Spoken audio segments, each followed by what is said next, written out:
Il y a les lovers, les cafés raceurs, les bikers, les frimeurs, les collectionneurs, les taffeurs, les baroudeurs, les voyageurs et ça fait 35 ans qu'ils se retrouvent tous chez April Moto. Faites comme eux, réalisez votre devis sur mesure sur aprilmoto.com.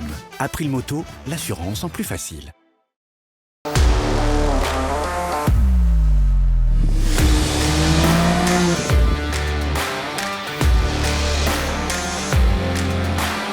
Soyez les bienvenus sur les repères des motards pour ce premier essai de la Zontes 703 RR.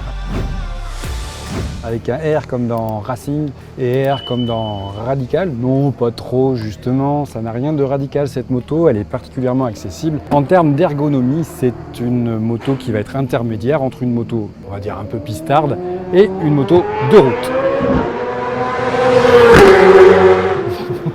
Alors on va viser entre les gouttes, parce qu'il y a quand même une moto qui tourne derrière, donc je vais faire vite pour une fois sur les détails techniques. Cette moto, elle bénéficie du même moteur 3 cylindres que la 703F et l'une de ses particularités, c'est qu'elle va titrer 95 chevaux au lieu des 102 chevaux qu'elle peut avoir en théorie avec la cartographie full. Pourquoi ? Parce que GD France, l'importateur, a décidé de conserver la cartographie qui permet d'être bridée à deux et donc de n'avoir qu'un seul modèle au catalogue qui soit celui qui va correspondre également pour les jeunes permis. Les jeunes permis qui seront d'autant plus intéressés par cette moto que son prix d'achat est de 7 599 €. Une moto à ce tarif-là, forcément, elle n'est pas européenne. Du coup, vous l'aurez deviné, Zontes, malgré son nom, c'est une marque chinoise, mais c'est une marque chinoise premium au même titre que CF Moto. Et donc, on retrouve une moto particulièrement bien finie, avec une belle présentation, des carénages bien ajustés. Zontes fait attention aux détails, jusque dans la présentation de sa moto, y compris au niveau de son instrumentation. Une instrumentation digitale de 6,75 pouces de diagonale, donc c'est vraiment un bel écran couleur TFT qui va être complète, qui va proposer 4 présentations différentes avec la possibilité donc de gérer un petit peu ce qu'on va vouloir afficher. Un affichage sport qui était celui qui me convenait davantage par rapport aux autres, mais il y a un affichage un petit peu plus routier, un peu plus complet, un affichage avec la navigation, ça c'était assez agréable. Qu'est-ce que l'on peut dire ? Que les commandes, c'est des commandes spécifiques. Alors c'est marrant parce que c'est des commandes qui ressemblent donc à celles qu'on connaît déjà sur le trail et qui ressemblent également à ce que Yamaha faisait fut un temps, il y a quelques années, on va dire 3-4 ans. On retrouve donc une molette crantée au pouce gauche, mais également au pouce droit qui permet d'accéder au menu.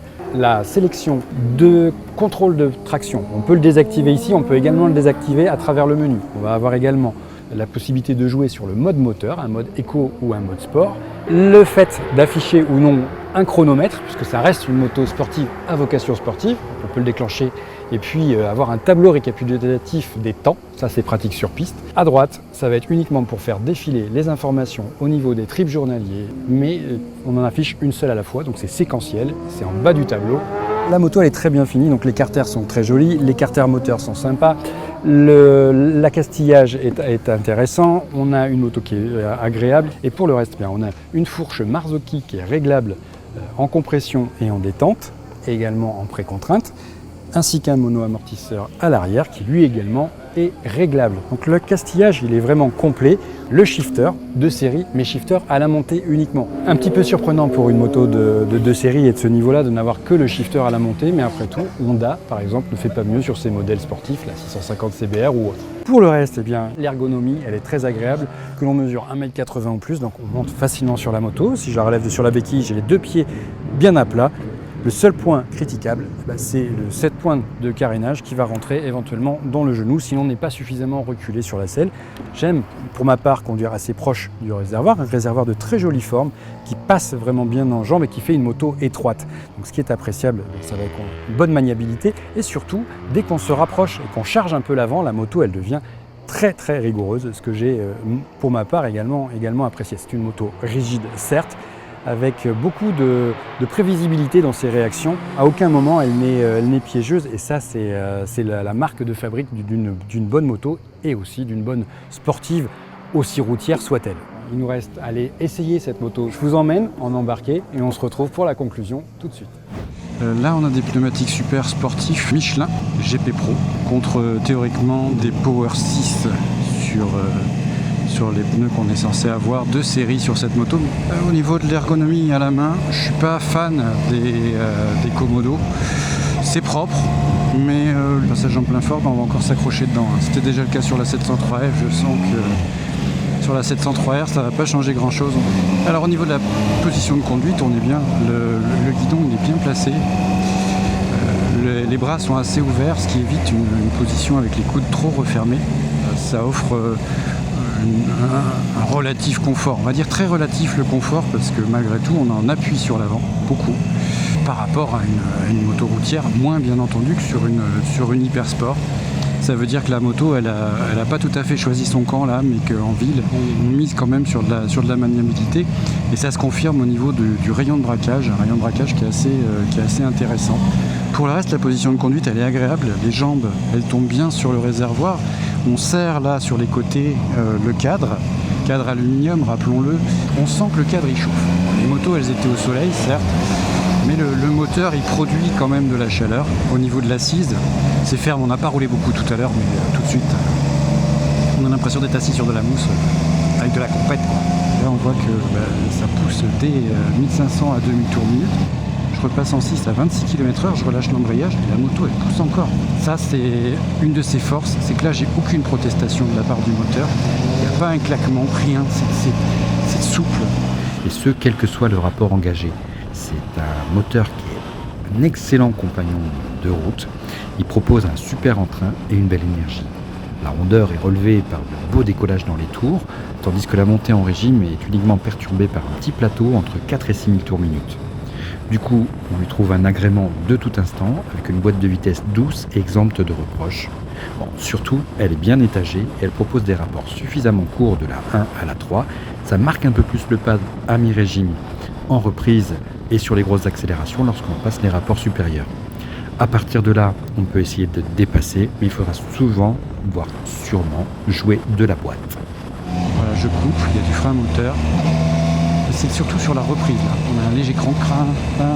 On le sent au niveau de la transmission principalement, donc il y a peut-être un petit amorti au niveau du gaz qui manquerait légèrement, mais ça s'oublie très rapidement et surtout ça se ressent principalement quand on va être en ville et quand on va passer par exemple avec le shifter, les rapports, parce que le shifter c'est pareil, quand on l'utilise, il fait une coupure qui peut être assez une coupure assez longue. Ça fait partie du caractère de la moto. Elle est stable, très stable sur l'angle. Reste à pas trop se faire surprendre par des bosses, mais les pneumatiques ont tendance à bien encaisser. La suspension, elle aussi, est réglée ferme, mais par contre, ça tient sacrément bien le cap et surtout, ça se corrige très très facilement. C'est une moto qui met grandement de confiance dans les courbes rapides sur route. Le freinage de la 703RR, c'est vraiment un point à maîtriser. Pas forcément fait pour les plus expérimentés. Déjà, moi, je vous recommande de régler la garde du levier pour la mettre relativement proche de la poignée afin d'imiter l'effet un peu spongieux qu'on peut avoir. Même si l'efficacité elle est de mise, le feeling il demeure curieux et il est surtout atypique. En effet, la dureté elle varie en fonction de la vitesse avec laquelle on actionne le levier. C'est-à-dire que plus on va être rapide, plus il va être dur. Si on le freine lentement, eh bien on va avoir un peu plus de souplesse. Et il semble surtout ne pas perdre en efficacité. L'ABS par contre il intervient assez rapidement et sans qu'on sache toujours quand. Maintenant quand on conduit normalement, ce freinage il est largement suffisant, il fait très peu prolonger la fourche, il est très agréable à l'avant et à l'arrière on ne peut pas lui reprocher grand chose si ce n'est de se déclencher un petit peu rapidement au niveau de l'ABS une fois encore. Le circuit c'est l'environnement naturel de la sportive. Alors quand on met les roues sur le circuit d'Alès, on se retrouve avec quelque chose d'assez intéressant à conduire. Le 0 à 100, cette moto, le moteur est capable de l'engloutir normalement en 3 secondes environ, un tout petit peu plus. C'est plus que la performance, par contre, c'est l'agrément de ce moteur qui est intéressant. Il profite d'excellentes sensations de vitesse et des poussées qui se renforcent à mi-régime, même quand on doit composer avec ce petit creux entre 4 et 6 000 dans les parties les plus techniques. Du coup, on peut tester la partie cycle pleinement et cette partie cycle-là, qui a déjà été bonne sur route, elle devient carrément excellente elle est rigide et la moto, elle est bien suspendue. Elle reste ferme, ce qui fait qu'elle tient bien la trajectoire qu'on cherche à lui imposer. Et ça permet vraiment de l'improvisation sur piste, ce que moi j'ai particulièrement apprécié. Donc ça devient intéressant d'avoir une moto dont on peut faire vraiment ce qu'on veut sur piste et de manière très intuitive et très instinctive, sans avoir à se préoccuper notamment de la garde au sol. Elle accepte tous les styles de pilotage. La seule limite, ça va être l'adhérence du pneu arrière quand ça chauffe, parce qu'il commence à glisser. L'antipatinage, il est efficace, mais il intervient très très peu sur piste. C'est vraiment une petite pistarde sans complexe, sauf peut-être au niveau du freinage, parce que le freinage il est moyen, mais il est moyen plus. Il n'est pas à la hauteur de ce qu'on va avoir avec du Brembo, mais on est très bien quand même quand on a un niveau intermédiaire à débutant. Là, il n'y a aucune question à se poser. Par contre, il y a beaucoup d'air dans le casque, la protection aérodynamique elle est insuffisante, que on parle de la bulle ou bien du carénage, et donc ça c'est quelque chose qui va être à parfaire, notamment peut-être avec une bulle double galbe. Et enfin, le shifter, il a peiné vraiment aussi à convaincre en se montant trop vif et trop long à la coupure. Pour le reste, on a là une moto vraiment économique pour se faire plaisir très simplement sur piste. Alors, que vaut-elle ? Je l'ai déjà dit, 7 599 €. Rien que ça, déjà, c'est un argument à soi. Une fois qu'on est monté dessus, franchement, la qualité est au rendez-vous. Les plastiques sont solides, la moto également, elle est solide. La moto, elle inspire réellement confiance et lorsqu'on monte au guidon, on n'a absolument pas l'impression d'être sur une production chinoise. On vous badgerait la moto Yamaha, comme pourrait le laisser deviner par exemple le tête-fourche supérieur, que l'on ne ferait pas la différence. Sauf que cette moto, la 703 RR, eh bien, elle est quelque part meilleure que la Yamaha R7 par exemple, notamment au niveau de son moteur qui affiche 95 chevaux. Alors cette moto, on a envie de trouver des points critiquables et des points positifs, ce que je n'ai pas manqué de faire lors de cet essai à la fois routier et pistard. Deux univers dans lesquels on se dit qu'une moto de 95 chevaux, a priori, n'a pas forcément sa place. Et bien justement, si. Le freinage, c'était un des points sur lesquels j'avais une interrogation. Il faut savoir également que GD France nous a dit qu'il y allait arriver une autre version de la RR, mais cette fois-ci avec des étriers Brembo. Étriers Brembo qui étaient montés sur une moto qui disposait de slick pour rouler sur la piste et donc qui chantait quelque part l'ABS avec un circuit en prise directe sur des étriers Stylema qui étaient vraiment performants. Ça change radicalement le feeling, il est beaucoup plus constant et donc les gros freineurs apprécieront. Le moteur, il est vraiment très réussi. Mécaniquement parlant, c'est une horloge. Il fonctionne très très bien. Le seul inconvénient, c'est qu'il faudra le réviser tous les 5000 km. Donc il y aura des révisions et on passera chez son concessionnaire tous les 5000 km.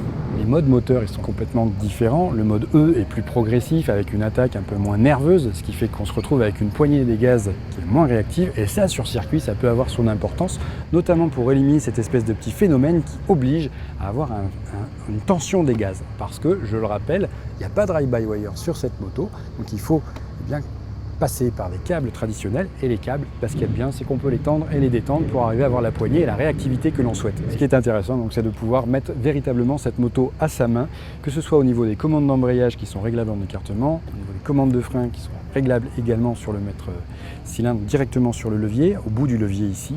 Donc, point positif, le moteur. Deuxième point positif, l'ergonomie, elle n'est pas extrême. Donc on a beau avoir une moto sportive, on est quand même en appui sur les poignets, mais pas excessivement. Et cette moto, on peut l'emmener aussi bien comme un roadster que comme une sportive, donc ça offre une bonne polyvalence. Il ne faut pas oublier qu'elle s'adresse également à des débutants. L'avant est léger, il se place très facilement et la moto est rigoureuse. Et ça, c'est l'un des mots-clés vraiment de cette édition de la 703 RR. C'est une moto dans laquelle on peut avoir confiance quant à ses réactions, c'est constant. Dernier point positif sur la moto, c'est l'accastillage général, une bonne montre pneumatique, des bons freins, une excellente fourche, donc une partie cycle qui tient la route. C'est même au-dessus de ce que l'on peut avoir sur notamment des productions japonaises qui vont être certes un peu plus classiques, un peu plus homogènes peut-être dans leurs prestations, mais qui n'ont pas forcément ce niveau de sensation.